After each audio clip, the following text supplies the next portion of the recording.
কৈফিয়ত দেব না। ববি হাকিমের কথারও কোনো কৈফিয়ত দেব না, কোনো কৈফিয়ত দেব না। ববিদার কোনো কথার আমি জবাব দেব না। বেলডাঙ্গায় বাবরি মসজিদ গড়বেন ঘোষণা করেছিলেন তৃণমূল কংগ্রেস বিধায়ক হুমায়ুন কবির। ভরতপুরের বিধায়কের এই ঘোষণায় আপত্তি ছিল তৃণমূলের। হুমায়ুন অনড় ছিলেন নিজের অবস্থানেই। এবার ভরতপুরের বিধায়ককে সাসপেন্ড করল তৃণমূল। বৃহস্পতিবার বহরমপুরে মুখ্যমন্ত্রীর সভায় যোগ দিতে এসে হুমায়ুন সাসপেনশনের কথা জানতে পারেন।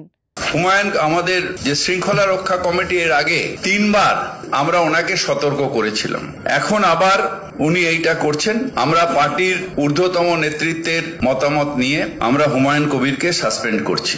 দলের সাথে তার কোনো সম্পর্ক থাকবে না। যারা ধর্ম নিয়ে রাজনীতি করে, ডিভিশনাল পলিটিক্স করে, মানে ধর্ম নিয়ে মানে ডিভিশন ভাগ করার চেষ্টা করে, তাদের সাথে দল কোনো সম্পর্ক রাখবে না। ফলো করুন আনন্দবাজার.com।